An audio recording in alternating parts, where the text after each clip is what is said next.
Good morning, ladies and gentlemen. Welcome to another edition of the Free American Hour. I'm your host, Clay Douglas. My guest today is Mike Brunell, and he's with the Morgellons Research Group. Matter of fact, I'm just posting that website on my chat room right now. Hi, Mike. How are you? Good morning, Clay. It's so nice to talk to you. You're working with some friends of mine, some other guests too, aren't you? Yes, I am. I'm an associate of Will Spencer, who's a guest on your show quite often, I understand. And yeah, we've got quite the group of dedicated researchers on this, I guess, crime against humanity is the only way to really lay it out. We have a vast background, and some of us have been researching this for actually 20 years. And if you ask me, they've attained their own PhD in that time. I think we have five of us.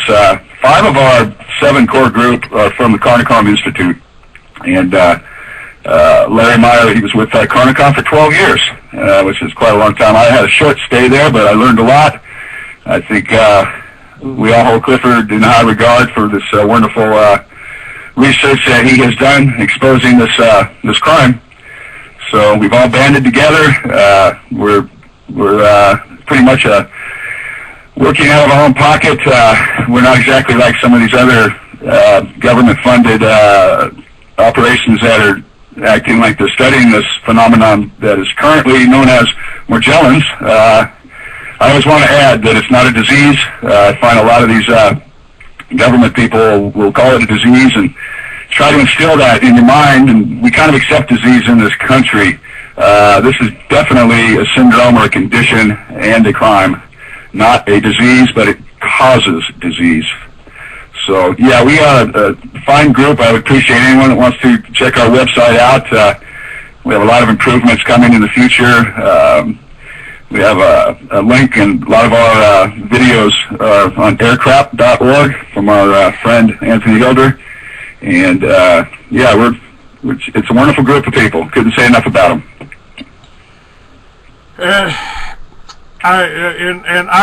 I know all of the people. I sat in Clifford's living room and interviewed him for my film Chemtrails, which God, I made well over 10 years ago, I believe. Yeah, it's a couple pioneers there, Clay. It's you know, now Anthony was just out here. Aircraft, and the planes are flying out here, some of them. I'm sure they're flying from all over.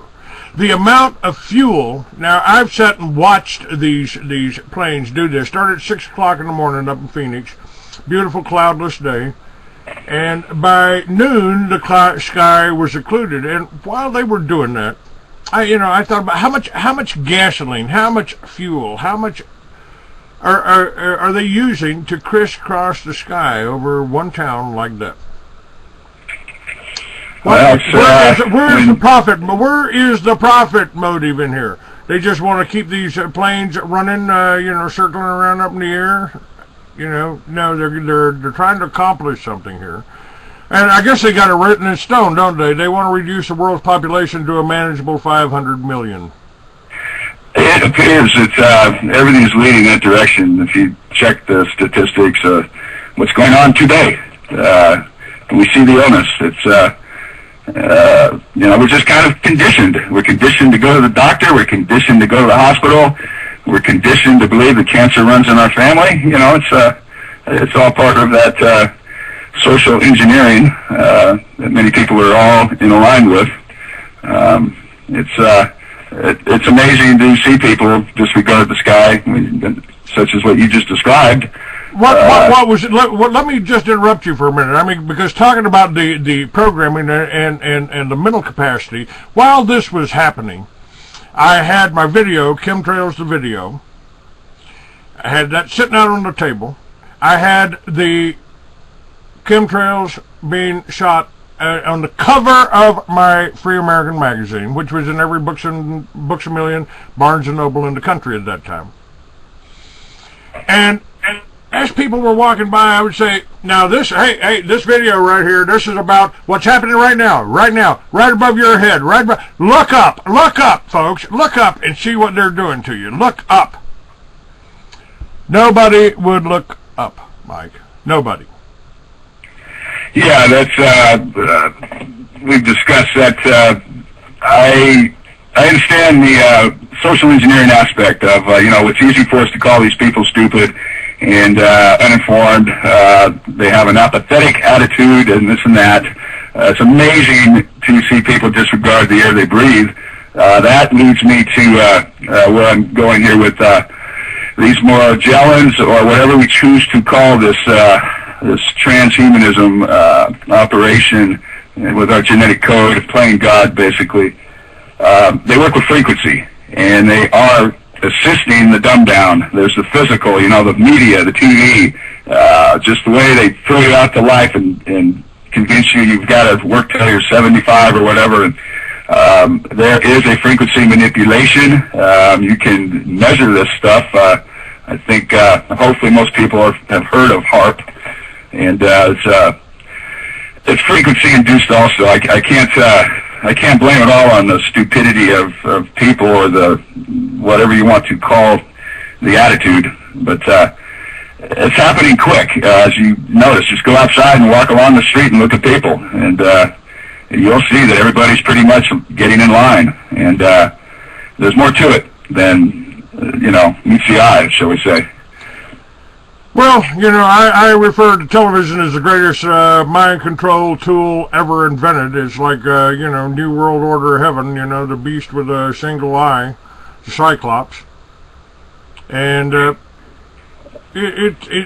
people are being programmed to, the militia is the bad guy, the sovereigns are the bad guys now, the tax protesters are the bad guys. And there's the list of bad guys has spread out a lot more than the KKK and the militia, And I guess I'm a biker too, so I guess that throws me in there. There you go. Yeah, the television, just the physical thing you see.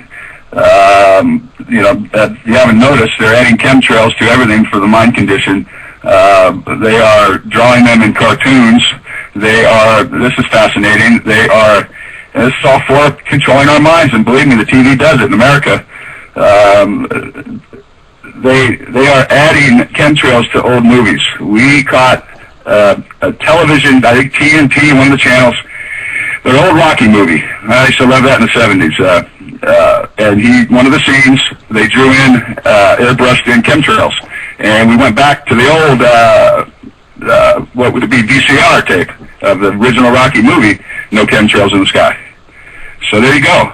They are covering every angle to keep your mind from caring. I have been seeing the chemtrails, and then they, for the most part, for many years, while the video was coming out, they didn't show them. They didn't show them on the movies, on the films. Yeah, now it's purposely going the other direction, no doubt. There's some stunning displays of trails you see in the movies and TV. Much less just the continuous promotion of divide and conquer, violence, shall we say, just to keep us separated. Divide and conquer is the oldest maxim in warfare, and that's what's been. You're a Republican, you're a Democrat, oh, you're a conservative. Well, I'm a liberal. Well, and there ain't no difference.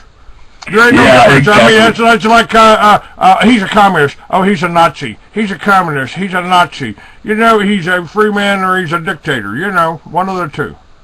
Yeah, it's tempting to take. We all have our internal feelings that we're born with that aren't that much different than anyone else. But then they set that up to where you're attracted to a couple of the aspects of the party, and once you suck in, it's so easy to become, have strong feelings, whatever it is, abortion or something, and they grab you, and then you realize that both sides are the same side.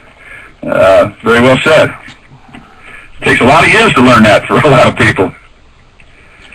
Well, I've been researching this for many, many years, and I want to know I don't care. I'm not out to rule anyone else, but I believe that we should all have the same freedoms. I think that's what this country was set up for. We fought the New World Order of their day in 1776. The sun never sets on the English Empire, and if you really get thinking about it, not much has changed. The power is still at the City of London, it's still at the Vatican, it's still in Washington, D.C., and it ain't with the people. Yeah, they're cheating as usual. I think, as we all have heard or witnessed, they're having a harder time with their grasp of the human population. So as far as the Morgellons connection, of course, they're cheating, and they're trying to create a hive mind.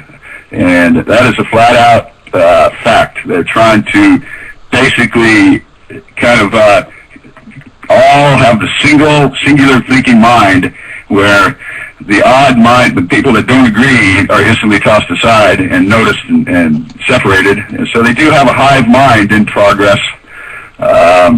It's DNA is supposed to define life, and God made the, it's a creation of the Creator, the universe, however you want to address that. So what they've done is, like, pretty much instead of DNA defining life, which is God, the three kingdoms of life have been crossed. Yes, I don't want to get too technical, but the three kingdoms since day one of everything on this planet: bacteria, archaea, and eukarya. This is scientific stuff, but we have three domains of life, and they never cross. They never are together. That's just the building blocks of life, and they have altered this. They have altered God's design. Now the kingdoms have been crossed, and plants, animals, fungi, archaea, bacteria, they can be controlled in humans, the host. We are the host of this new creation, from insects to animals to plants to trees to the human race. And I've never found a human. I know Clifford Carnicom is also, like I said, the pioneer in exposing the fact that we all have this, symptoms or not. It's in our blood, many types of terms, like mycoplasma, but the main word to remember about all this, it is an artifact.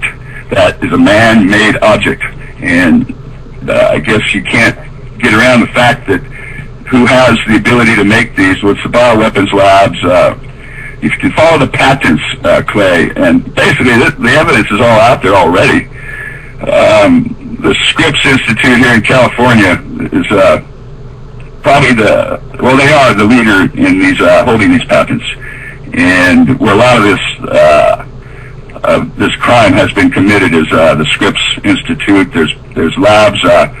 It shows a worldwide, shall we say, one world go at this, because the other labs in Russia and other areas of Europe, in Europe too, are affiliated and working together, and they're all kind of a part of the puzzle of the subcontracting like they love to do. So there you go. There's evidence, I guess, of that terrible word, one world government. We have a one world spray operation, and the fact. Now, if this wasn't sanctioned, the way I understand it in my research, Mike, is that they are telling the pilots here they have to do this because if they don't put a cloud cover, artificial cloud cover over the country, the sun's increasing rain, this new sun cycle coming up is going to fry all life on the planet or something. Yeah, that's a scary approach because especially some of the fine, dedicated sky activists, that a lot of people don't cross the line into the biological ingredient, and they're doing wonderful work. They're exposing the chemtrail program, doing their best, but like I say, if they lost control, we rioted and didn't go to work and took to the street tomorrow, they'd come out and tell us it's for our own good and our safety, and everybody would go right back to their little lives. And that's why I say that the secret is the biological content of this equation. Aluminum oxide and barium and chondrium and all the ingredients they use in the sky to play their games, they don't communicate, they don't replicate, they don't enter your body. So me personally, when I confirmed myself and my family pretty much completely by accident, I changed my incredible progress, just working out of pocket, scrambling around, no help, no laboratory help. We've only had one lab that'll take samples, and we're getting a little bit of help from them, but the scientific community is scared to death to get involved in this. The people that are awake and aware, they're scared to death. There's been a lot of danger for the PhD world that chooses to care about humanity and speak up. Well, anytime a communist regime takes over a country, they go after three classes of people in order. They go after the farmers first, and that's happening with the chemtrails attack. They're poisoning our food supply. And second, they go after the intelligentsia, and that's any of the PhD people that are talking about, that dare to tread on this whole New World Order plan. They're pretty upfront about it. I mean, they tell you to plan on killing off, most of the planet. They tell you. Pretty much. When I saw Agenda 21, I about hit the floor. Sure, everyone's familiar with that. Our wonderful United Nations. Just another branch of the bad guys. Now, if this wasn't a government or UN sanction, I suspect it's a UN. From what I understand, what with the Open Skies Treaty that Clinton signed in, which means that anybody can fly over us anytime they want from any country that's a co-signature on the treaty, right? I think that's right.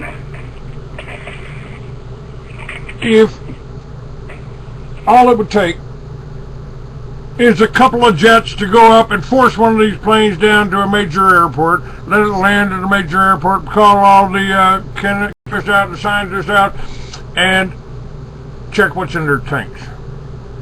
Yeah, we've heard that a couple were possibly escorted down, but it's so hard to confirm anything like that once the incident happens. We had that one that crashed, and it's pretty much like 9/11. There goes the evidence, there goes everything, and it's forgotten. But I thought I heard that there were some planes that some other countries had escorted down.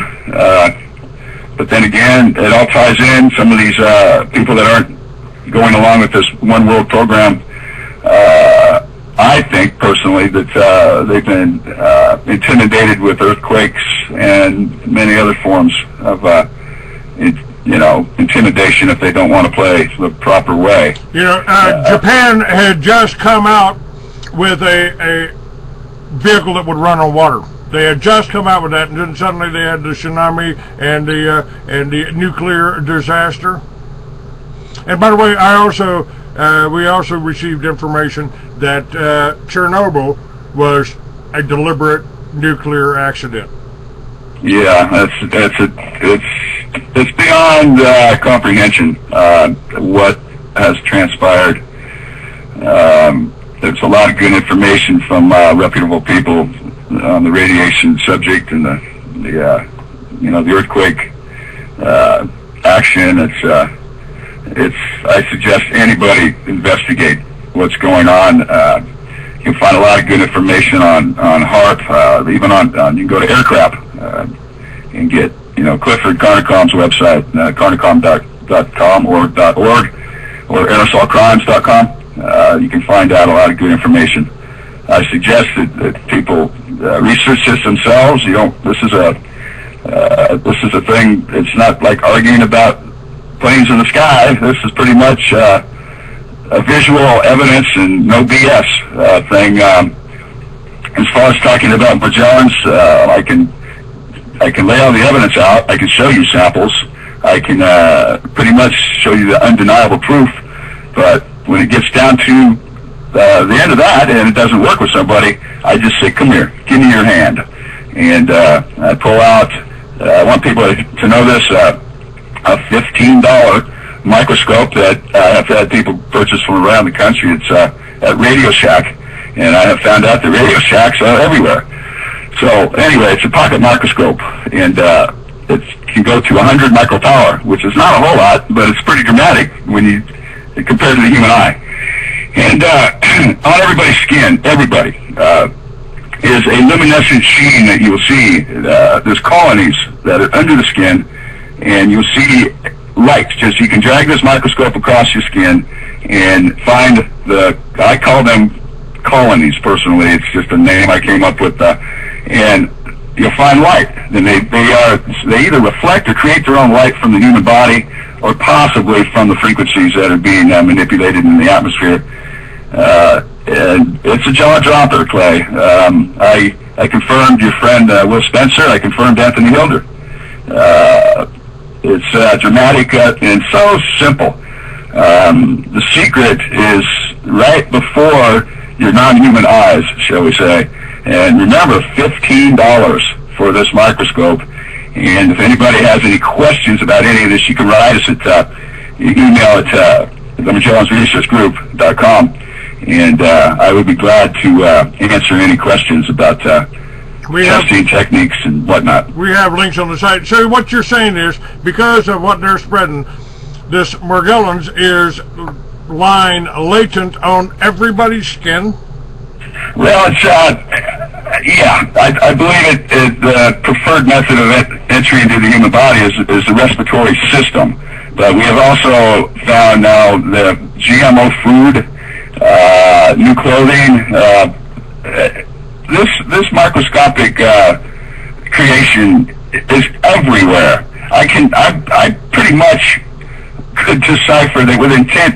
I draw a 10-foot circle around me anywhere maybe on Earth. I don't travel the whole world, but I talk to people, and I can get my little micro out, and I can find Morgellons fibers. Usually, the first place I look. They have flooded the atmosphere to biologically steal God's creation. They expanding the genetic code, and it's nature doesn't need the genetic code expanded. We've existed for however long you want to say we've existed, just fine with God's creation of a genetic code. It's a building block of life, and it's needed by man for total control of the population. They've labeled us, they've marked us. Now, it's just basically conjecture when I want to, mention what they can do with this mark that we all have. They might be able to read our personal genetic code. They can possibly, these things manipulate to your genetic code of a weak link. You might have bad kidneys. You might have potential for another kind of disease. And we have found that these fibers sense that out. This technology, this nanotechnology goes so deep, it's beyond a science fiction movie. And unfortunately, it is life on Earth at this time. But we are, the power is in the people, and that's why I am trying to reach out and just share my experience. I'm not.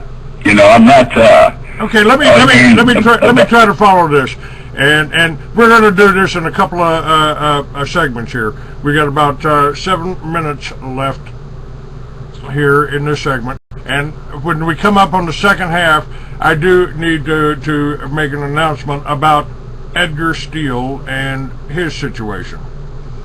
Okay. You know who Edgar Steele is? I don't, Clay. Okay, Edgar Steele is the lawyer that defended Richard Butler from the Aryan Nations. He defended the Christies, and he got he kind of got on the bad side of the ADL and Southern Poverty Law, and so they set him up and got him in jail. Got him in jail right now. And we're talking about, lawyers that took $100,000 payoffs and got disbarred. So one of my friends, an attorney, that's he's working on getting him a new trial right now. So I want to bring that up in the second half. And, yes, indeed. And give out your website information again. What we're talking about is now you're saying this is everywhere. This is everywhere. Yes, they have. It's basically they created an Iranian network of the Earth and everything on it. They're genetically marking and labeling everything on Earth, and it's all about controlling it. That we know.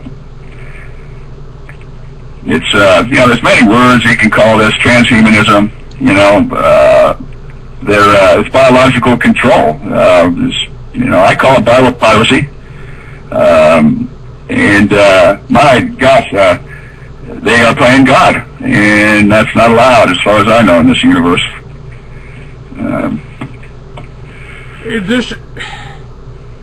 I mean, the implication you've touched on here, I'm finding it hard to grasp the enormity of what is happening. Now, these particles are being sprayed. They're coming down. They're nanoparticles, and you're saying they can be controlled. They can by frequencies, by beams.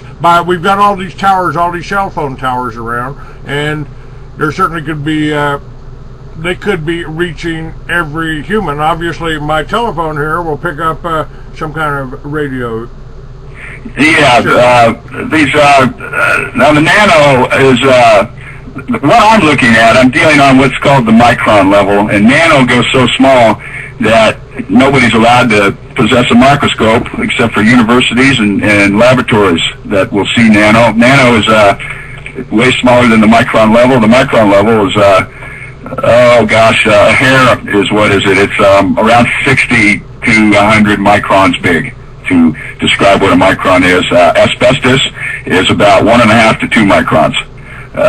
We all know the invisible killer asbestos. So when you get down to the nano size, that's where the answers lie. That's where Conicom ended up, getting down to the basic genesis of this, which means going smaller and smaller to find out how they built this thing. We know they're using synthetic amino acids. This is complicated science stuff, but I sometimes by accident talk about all this stuff, and people are like, "What the heck is he talking about?" Because that's just me, an untrained non-scientist. But I've been around this for quite a while, and these words just become second nature to me. But it's like there's many definitions for Morgellons, Clay. It's for a long time we were calling it a fusarium-like artifact, and fusarium is a soil organism.